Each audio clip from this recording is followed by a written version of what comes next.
Cinema जगत में जितनी एक फिल्म की कहानी और हीरो हीरोइन मायने रखते हैं, उतना ही फिल्म का म्यूजिक भी अपनी महत्वपूर्ण भूमिका निभाता है और उस म्यूजिक में जान डालता है उस गाने पर परफॉर्म करने वाला आर्टिस्ट।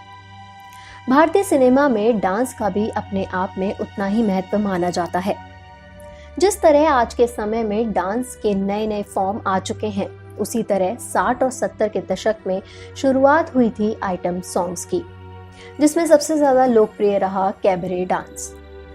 आज भी फिल्मों में आइटम सॉन्ग्स का होना फिल्म की जान होता है।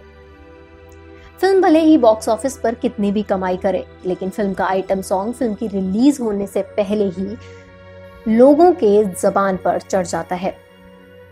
आज मैं स्वाति आपको रूबरू करवाने जा रही हूँ 70 के दशक की मशहूर कैबरे डांसर हेलेन रिचर्ड के जीवन के कुछ अनछुए पहलुओं से, हमारे इस खास कार्यक्रम वो सुहाने दिन में। हेलेन 70 के दशक की एक मशहूर डांसर रही, जिन्होंने अपने डांस और आइटम नंबर से फिल्मों में जान डाल दी। दोस्तों, हेलेन मूलतः हिंदुस्तान से नहीं बल्कि म्यांमार से ताल्लुक रखती थी। हेलेन का जन्म 21 नवंबर 1938 को म्यांमार के यांगून में हुआ। हेलेन का पूरा नाम हेलेन एन रिचर्डसन था। उनके पिता एंग्लो इंडियन थे और मां बर्मीज थी। हेलेन का एक भाई और एक बहन थे। उनके पिता म्यांमार में एक सैनिक थे और दूसरे विश्व युद्ध के दौरान उनकी मृत्यु हो गई थी, जिसके बाद हेलेन की मां अपने बच्चों के साथ भारत आ गई। पिता के देहांत के चलते घर में पैसों की काफी कमी आ गई थी, जिसके बाद हेलेन ने घर की जिम्मेदारी अपने कंधों पर ली। उन्हें बचपन से ही डांस का काफी शौक था।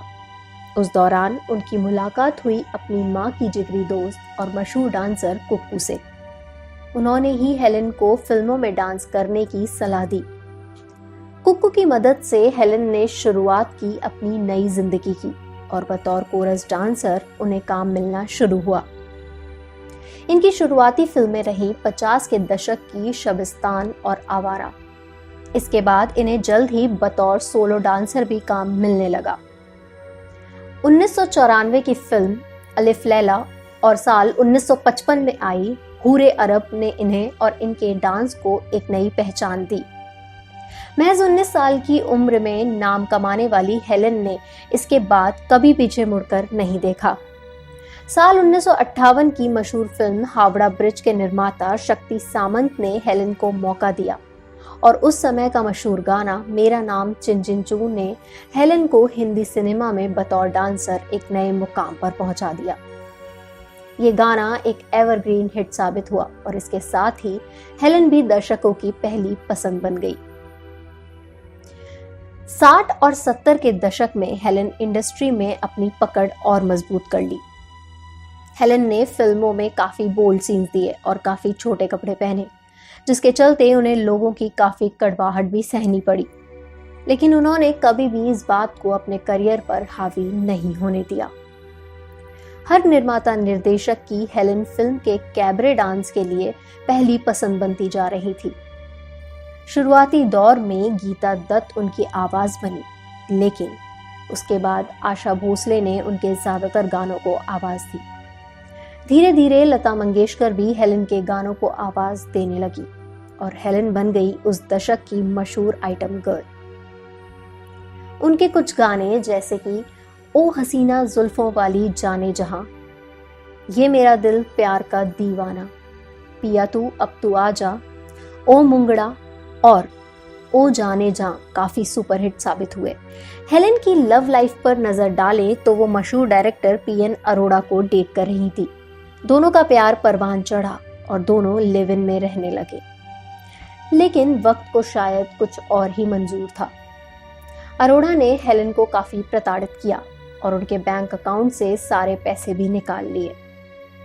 हेलेन अब काफी बेबस हो चुकी थी।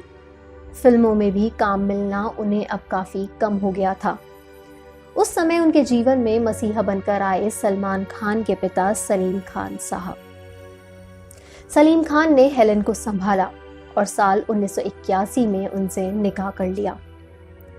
सलीम खान पहले से ही शादीशुदा थे और उनके घर में उनकी पत्नी सुशीला, बेटे सलमान अरबाज, सोहेल और बेटी अलवीरा मौजूद थी।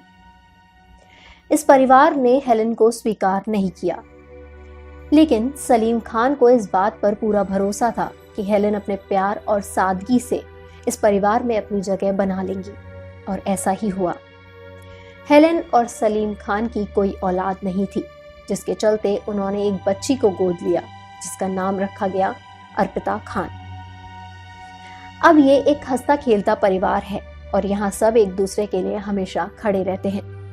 इतना ही नहीं, हेलेन ने सलमान के साथ खामोशी और हम दिल दे चुके सनम जैसी फिल्मों में काम किया। हालांकि अब हेलेन ने फिल्मों से अपना नाता कम कर लिया है, लेकिन उनका नाम आज भी हिंदी सिनेमा में डांसर्स की लिस्ट में नंबर 1 पर आता है। चलिए अभी के लिए बस इतना ही। जल्दी अगले एपिसोड में आपसे एक बार फिर मुलाकात होगी, एक नई कहानी, एक नए किरदार के साथ। तब तक के लिए हमें इजाजत दीजिए और हमारे चैनल को सब्सक्राइब करना बिल्कुल ना भूलें। नमस्कार।